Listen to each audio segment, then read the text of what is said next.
నేను దప్పికొనుచున్నాను. వాక్యము కే రవికుమార్ వచ్చి వాక్య పరిచయం చేస్తారు. సంఘమంతగా కూర్చోవలసిందిగా దేవుని పేట మీకు తెలియపరుస్తుంది.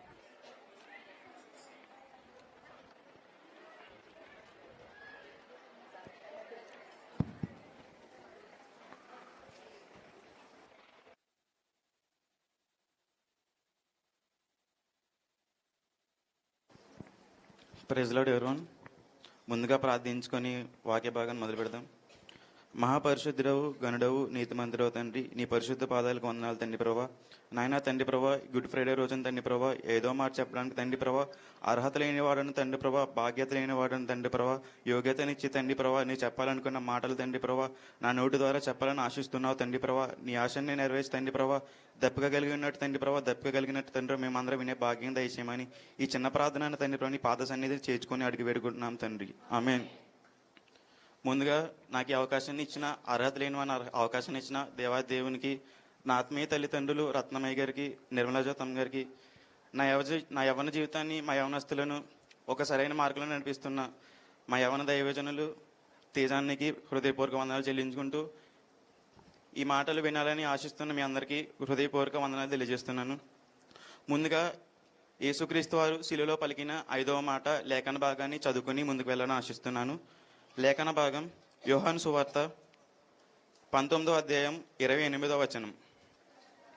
అటు తర్వాత సమస్తము ఊగిందని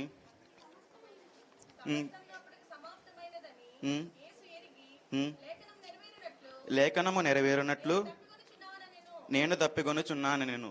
లేఖనము నెరవేరునట్లు, లేఖనము నెరవేరినట్లు అనే మాట కొత్త నిబంధనలో 54 సార్లు, ఎన్నండి 54 సార్లు రాయబడి ఉంటుంది. ఇది ఓన్లీ కొత్త నిబంధనలో మాత్రమే రాయబడి ఉంటుంది. ఇంకా మనకి అర్థమయ్యే విధంగా చెప్పాలంటే ప్రవచన నెరవేర్పు అనే మాట ఇంకా మనకి అర్థమయ్యే విధంగా ఉంటుంది. ప్రవచన నెరవేర్పు అంటే యేసుక్రీస్తు జననం గూర్చి, జీవితాన్ని గూర్చి, పరిచర్యను గూర్చి, ఆయన మరణం గూర్చి, పునరుద్ధానం గూర్చి, రెండవ రాకడ గూర్చి ఆయన పుట్టక ముందే ప్రవక్తలు ప్రవచించారండి. అసలు ఎవరు ప్రవచించారు, ఎందుకు ప్రవచించారు అని తెలుసుకోవాలన్న అవసరం మనందరికీ ఉంది.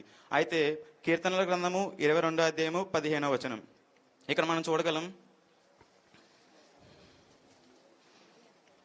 కీర్తనలు 22:15.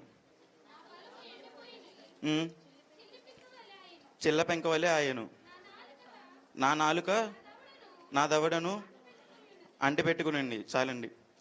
అయితే ఈ మాట దావీదు యేసయ్య పుట్టక 1000 సంవత్సరాలకు ముందే ప్రవచించారండి.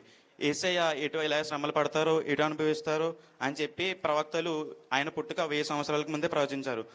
యేసయ్య ఆ శిలువ భారం మోస్తూ శ్రమలు అనుభవిస్తూ ఎటువైపు అయితే తన కొరకు రాసిన ప్రవచనాలు, తన కొరకు ఏర్పాటు చేసుకున్న లేఖనాలు నెరవేరుస్తున్నారు.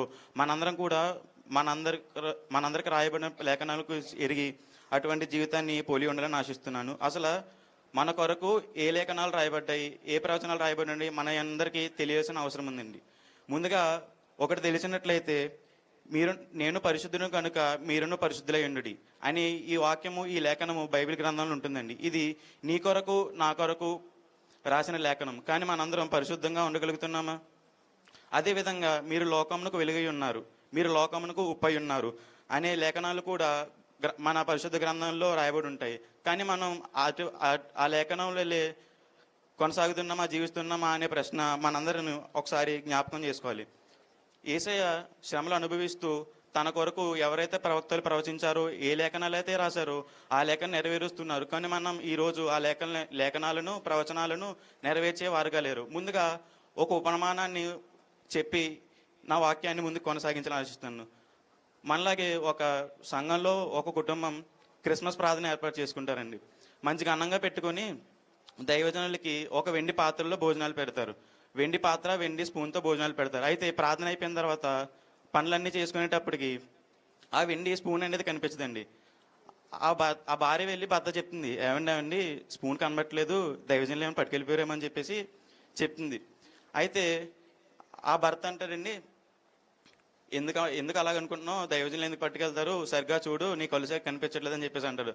అయితే అదే సంవత్సరం రోజు గడిచిపోయి తర్వాత సంవత్సరం రోజు ప్రార్థన పెట్టించుకుంటారండి. మళ్ళీ ఒక సంవత్సరం క్రిస్మస్ తర్వాత ఇంకా ఈవిడికి మనసు ఆగట్లేదు, లేడీస్ కదండి, మనసు ఆగకపోయేటప్పటికి అడుగుతారు, చెప్పాలా వద్దా అని చెప్పి దైవజనులు అడుగుతారు, అయ్యగారు వందనాలండి అయ్య గారు. అలాగా ముందు సంవత్సరం క్రిస్మస్ ప్రార్థనలో భోజనాలు పెట్టుకున్నామండి, నా స్పూన్ కనబెట్టలేదని మీరు ఏమైనా పట్టుకెళ్ళిపోయారంటే, అదేంటమ్మా నన్ను అడుగుతున్నారు, సంవత్సరం మునిపే నీ బైబిల్ లోపల స్పూన్ పెట్టున్నానమ్మా నేను ఎందుకు తీసుకెళ్తానని చెప్పారు. దీన్ని బట్టి మనకు అర్థమవుతుంది ఏంటంటే సంవత్సరం రోజు నుంచి బైబిల్ తీయలేదు. ఇలాగైతే ఇంకా లేఖనాలు, మన కోసం లేఖనాలు ఏం రాసాం మనం ఎలా తెలుసుకుంటామండి?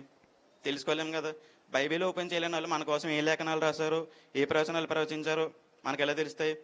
యేసుక్రీస్తు ప్రభువారు అంత శ్రమలు పడుతూ ఆయన శిలువలో వేలాడుతూ ఉన్నప్పటికీ ఆయన మర్చిపోకుండా ఆయన కొరకు ప్రవక్తలు ఏ ప్రవచనాలు అయితే లేఖనాల్లో రాయబడ్డారో అది మాత్రం నెరవేరుస్తూ వచ్చారు. ఎందుకంటే త్యాగం. తర్వాత మన లేఖన భాగంలో నెక్స్ట్ వెళ్తున్నట్లే, నేను దప్పికొనుచున్నాను, నేను లేఖనము నెరవేరినట్లు నేను దప్పికొనుచున్నాను. నేను దప్పిగా శిలువలో యేసయ్య పలికిన 7 మాటల్లో అతి చిన్న మాట ఏదో మాట దప్పిక. తనను గూర్చి పలికిన మాటల్లో 2వ మాట. ఫస్ట్ మాట మనం చూసినట్లయితే తన ఎదురున్న పాపాలను విడిపించమని, తన ఎదురున్న ప్రజలను రక్షించమని తన తండ్రితో చేస్తున్న మాట విజ్ఞాపన మాట. 2వదిగా దొంగను గూర్చిన మాట విమోచన కలిగిన మాట. 3వదిగా తల్లిని గూర్చి యోహానుతో మాట్లాడిన మాట ఆదరణ కలిగిన మాట. 4వది తనను గూర్చి యేసయ్య తనను గూర్చి మాట్లాడుకుంటున్న మాటలలో మొదటి మాట ఆక్రందన కలిగిన మాట. అలాగే మనం ఇప్పుడు 5వ మాటగా ధ్యానించుకోయే మాట దప్పిక. ఇది ఆవేదన కలిగిన మాట. ఈ మాట తెలియపరుస్తుంది ప్రభువు నీ కొరకు నా కొరకు ఎంత శ్రమ పడ్డారో. అసలు దీనిని ఎలా అర్థం చేసుకోవాలి? ఒకసారి మనం ఊహించుకుందాం, ఆ సిచ్యువేషన్ మనం ఉన్నట్లయితే ఎటు ఉంటాం ఊహించుకుందాం. యేసయ్యను గురువారం రాత్రి గెత్సేమనే తోటలో బంధించారండి. ఆయన ఒంటి నుంచి వచ్చే చెమట చుక్కలు రక్తంగా మారింది. దీన్నే సైంటిఫిక్గా హెమటోహైడ్రోసిస్ అంటారండి. హెమటోహైడ్రోసిస్ అంటే ఏంటంటే, ఎప్పుడైతే చెమట రక్తంగా మారుతుందంటే తన మనసులో నుంచి వచ్చే బాధ, తన శరీరంలో నుంచి ఆవేదన అలా రక్తంగా మారుతుంది చెమట చుక్కలు. అదేవిధంగా యేసుక్రీస్తుని సిలువ వేయడానికి ముందు సుమారు 6 సార్లు తీర్పు తీర్చబడ్డాడు. 3 సార్లు యూదులు, 3 సార్లు రోమన్లు, ఇద్దరు కలిపి 6 సార్లు తీర్పు తీర్చబడ్డారు. ఒకటి తక్కువ 40 అంటే 39 కొరడా దెబ్బలు, తలకు ముండ్ల కిరీటం.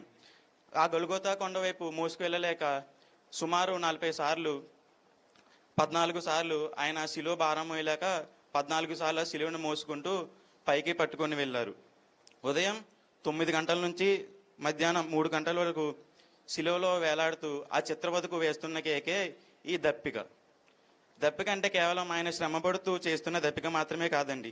ఆయనకు ఉన్న ఆత్మల రక్షణ, ఆయనకు ఉన్న సువార్త పరిచర్య అనే బాధ్యత ఆయన్ని చేయాలని చెప్పే దప్పిక అనే మాట వస్తుందండి. అసలు మనం ముందుగా తెలుసుకోవాల్సిన విషయం ఏంటంటే, ఆయనకు ఆత్మల రక్షణ అంటే ఎంత భారమో, ఆత్మలను రక్షించాలి, నశించిపోతున్న ఆత్మలు రక్షించాలంటే మనం కొన్ని ఉదాహరణలు తెలుసుకునే బాధ్యత ఉందండి. ముందుగా మార్కు సువార్త 5వ అధ్యాయం 1వ వచనం చదవద్దని చెప్పేస్తాను. ఇక్కడ మనం చూసినట్లయితే యేసుక్రీస్తు వారు గెరాసీనుల దేశం వెళ్ళి ఒక దెయ్యం పట్టిన వ్యక్తి ఉంటాడండి. ఆ దెయ్యం పట్టిన వ్యక్తిని విడిపించి తన ఆత్మను రక్షించి తన బ్రతికిని మార్చాడండి. ఇక్కడ మొదట తెలుసుకోవాల్సిన ఆత్మల రక్షణ అనే భారం. 2వదిగా మిట్ట మధ్యాహ్నం వేళ మండే ఎండలో సుకారణ బావి దగ్గర ఉన్న సమరయ స్త్రీని కాపాడండి. ఇది బైబిల్ రెఫరెన్స్ తీసుకుంటే యోహాను సువార్త 4వ అధ్యాయం 6వ వచనం. ఇక్కడ సమరయ స్త్రీ అనే వ్యక్తి కనిపెడుతుంది. ఆవిడ దగ్గరికి వెళ్ళి తన జీవితాన్ని మార్చేశాడండి. తన ఆత్మను ఎంతో కష్టపడి రక్షించారండి.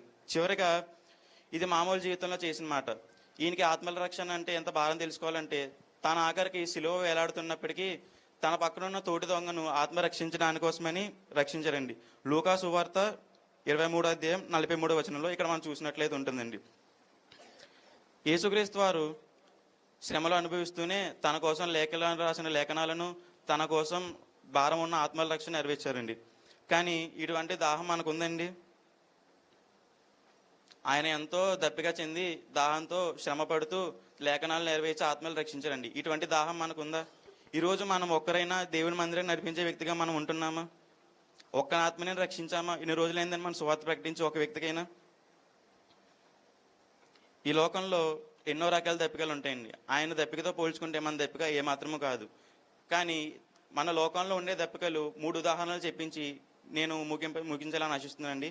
మొదటి దప్పిక ఆదికాండము 33వ అధ్యాయం 1వ వచనం అండి. ఇక్కడ ఏషావు అనే వ్యక్తి మనకు కనబడతాడండి. ఆదికాండం 33వ అధ్యాయం మొదటి వచనంలో ఏషావు. ఈ వ్యక్తి చూసినట్లయితే 20 సంవత్సరాలుగా 400 మంది కిరాయి హంతకులను పెట్టించి తన సహోదరుడిని చంపించాలని చూస్తాడండి. ఏంటి అంటే ఇతని దాహం ఏంటంటే పగ అనే దాహం, ఎదుటివారి నాశనం కోరుకుంటున్నాడండి. ఇది ఒక రకమైన దప్పిక, ఇది లోకస్తుల్లో ఉండే దప్పిక.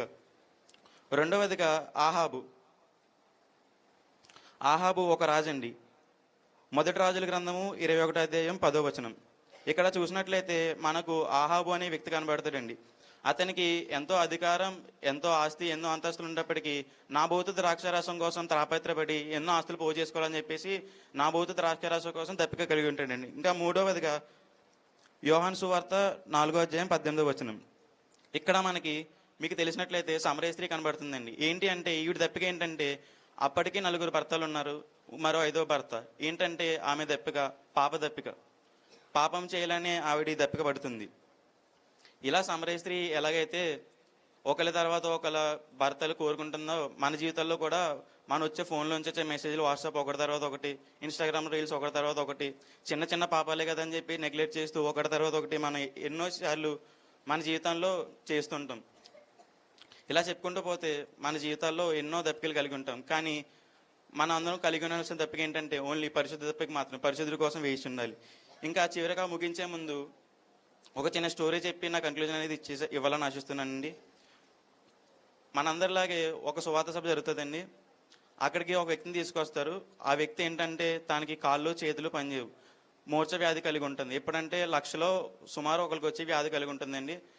వాళ్ళ ఆశ ఏంటంటే, ఇంట్లో వాళ్ళ ఆశ, ఈ పాస్టర్ గారి తీసుకెళ్తే ప్రార్థన చేస్తే దేవుడు నా శరీరాన్ని, నా అవయవాల్ని బాగు చేసి నా ఆరోగ్యాన్ని తీసివేస్తారని తీసుకెళ్తారండి. కానీ ఆ అమ్మాయి ఎంత రక్షణ కలిగి ఉంటుందంటే తీసుకువెళ్ళి దైవజనులు తీసుకెళ్తారండి. అమ్మాయిని తీసుకువెళ్తే అమ్మాయి ఒక మాట చెప్తుందండి. దానికి దైవజనులు ఆశ్చర్యపోతారు. ప్రార్థన చేయొద్దండి అయ్యగారు, నేను ఆల్రెడీ బాప్తీసం తీసుకున్నాను, నేను రక్షణ పొందాను, నా కుటుంబం కోసం ప్రార్థన చేయండి, నా కుటుంబం మొత్తం మారు మనసును పొందాలండి, ఇలాగైతేనే ఏసే దప్పిక నేను తీసుకెళ్ళని చెప్పేసి ఉంటుందండి. ఈ వాక్యం ద్వారా, నేను చెప్పే మాటల ద్వారా మనందరం ఏం తెలుసుకోవాలంటే మన దప్పిక ఎవరై ఉండాలి,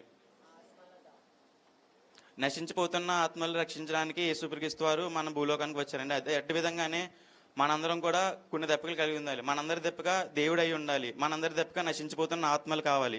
మనందరి దప్పిక ఆత్మల రక్షణ కావాలి. చివరిగా మనందరి దప్పిక ప్రభు పరిచర్య కావాలి, సువార్త సేవ కావాలి.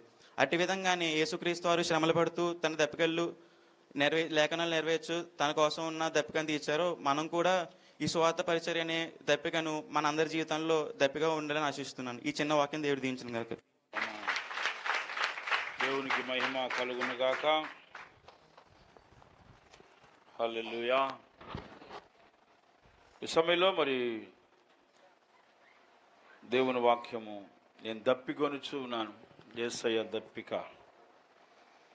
ఈరోజు రక్షణ లేని వారికి రక్షణ. దేవుని వాక్యము మీరు వెళ్ళి ప్రకటించమని చెప్పినా మనకు అవకాశం ఉన్నా ఇతరులకు చెప్పకపోవడం కూడా అది కూడా తప్పికే. అనేక సార్లు మనుషులు ఇంకా కావాలి వాటి కోసం వీటి కోసం పరిగెడతా ఉన్నారు, ధనాశ అనే దప్పిక. అలాంటి విసర్జించి దేవుని పరిచయంలో ముందుకు సాగాలి. మరి చక్కని వాక్యాన్ని మనకు అందించిన రవికుమార్ని దేవుడు దీవించును గాక. గట్టిగా చప్పట్లు దేవుని కనబడదాం ఈ సమయంలో.